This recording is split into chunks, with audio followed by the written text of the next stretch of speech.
Bien, y no estás bien. Pero por cortesía contestas. Una ocasión en el púlpito yo le pregunté a la congregación y dije, hermanos míos, ¿cómo estás?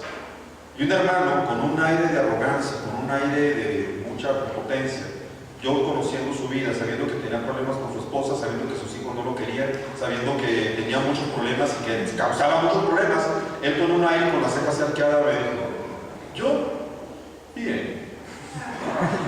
Así estás bien.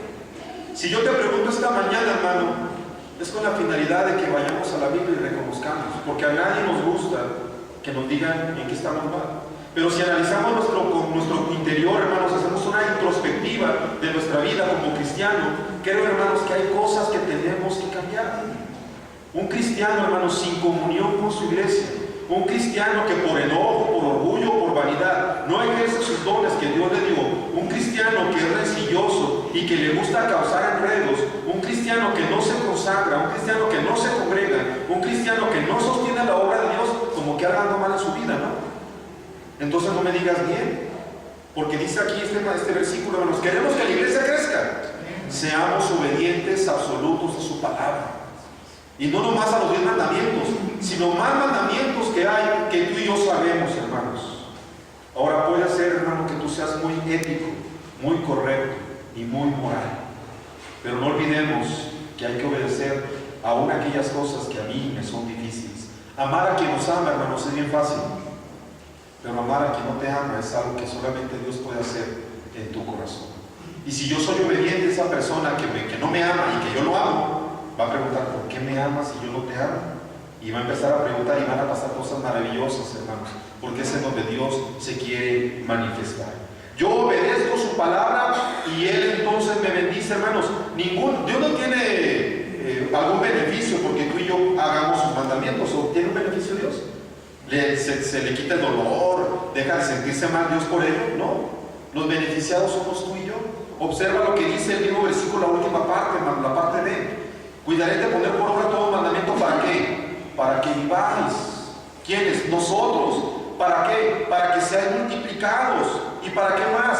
Para que pases a la tierra y la poseas. Para que tengas la bendición que Dios te prometió, hermanos. Todas las promesas de Dios en su mayoría tienen una condición. Nos gusta mucho el versículo que dice, y abriré las ventanas de los cielos hasta que derramaré sobre vosotros bendición, hasta que sobreabunde. Amén. Pero no vemos la primera parte que dice, tragamos los demos al alfolí y hay alimento en mi casa. Gracias, Señor. Miren, ya se ganó la gloria y honor. Muchas gracias, Señor. Les mencionaba, hermanos, tenemos que ser obedientes a Dios absolutos, a pie juntillas, cabalmente. Las órdenes de Dios son para acatarse, no para contraponerlas. Si Él dice algo, y si Él lo dice, Él sabe por qué. Y hermanos, tendremos bendición al hacerlo. Ustedes recuerdan, hermanos, lo que le dijo el profeta a Saúl, ¿sí? Dios se agrada mucho más, hermanos, de la obediencia que miles de sacrificios. Ustedes recuerdan cuando Saúl va a la pelea y regresa con unos toros y el profeta sale al encuentro y dice, oye, ¿qué hiciste? Porque es que mira, estos toros los agarré, te dije que no agarraras nada, te dije que cuando fueras nunca agarraras absolutamente nada. ¿Por qué desobedeciste? No es que es para el holocausto, a Jehová. Dios se agrada más de la obediencia que de los miles de sacrificios que nosotros podemos hacer. Obediencia a Dios, hermanos, obediencia absoluta, y entonces verán la consecuencia de multiplicarnos. Pero no solamente eso, hermanos. Yo veo otra situación aquí importante. Si queremos que la iglesia crezca en las cosas de Dios, tenemos que tener una memoria histórica. Versículo número 2. Miren cómo dice: y te acordarás de todo el camino por donde te ha traído Jehová tu Dios estos 40 años en el desierto, para afligirte, para probarte, para saber lo que había en tu corazón, si habías de guardar o no sus mandamientos. Una memoria histórica, hermanos. Resulta, hermanos, que hay muchas cosas que se nos olvidan, ¿sí? Voy a poner un ejemplo. ¿Qué te pasa o qué te sucede si a ti se te llega a olvidar la fecha de tu boda? ¿Sí te ha pasado? Hay un anuncio muy simpático que llega un señor a su casa y ve la mesa puesta y ve flores y dice: oye, ¿qué se celebra hoy? Luis Fernando, ¿no te acuerdas que se festeja el día de hoy? Y él se pone a recordar y dice: ¡ah! Sí, el gol de Hugo Sánchez contra el Borgoñés. ¡Oh, sí, hay que celebrarlo! Y la esposa se queda molesta porque se celebraba otra cosa. A veces se nos olvidan tantas cosas importantes. Anda girando por ahí un correo que es impactante, pero habla del holocausto nazi. No sé cuántos de ustedes lo han podido ver, pero Eisenhower, el presidente estadounidense, mandó filmar y tomar fotografías de todas estas situaciones que se vivieron en la Alemania nazi. Tomaron fotos de los judíos, unas fotos muy patéticas, muy fuertes, hermanos, con la única finalidad de que hubiera testimonio de lo que pasó. Resulta que en los países árabes, hermanos, en los países de enseñanza islámica, se ha quitado estos pasajes de la historia a propósito, porque ellos dicen que no pasó. Es mentira todo esto que dicen ellos, pero hay vestigio de que sí pasó. ¿Con qué finalidad, hermanos? Es importante recordar el pasado. ¿Con qué finalidad? ¿Para qué recordar lo que pasó?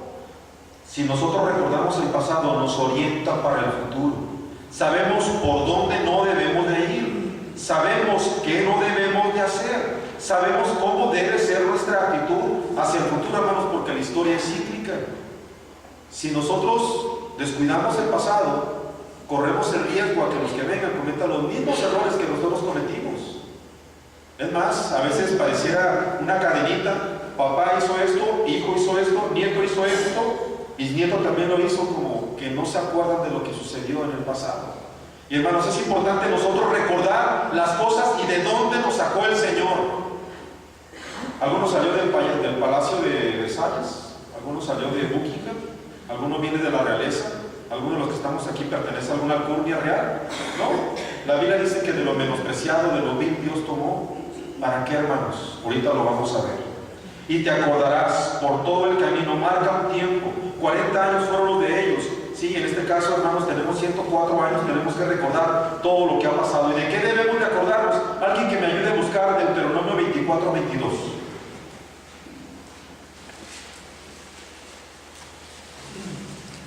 Y acuérdate que fuiste siervo en tierra de Egipto, por tanto yo te mando que hagas esto. Acuérdate que fuiste esclavo.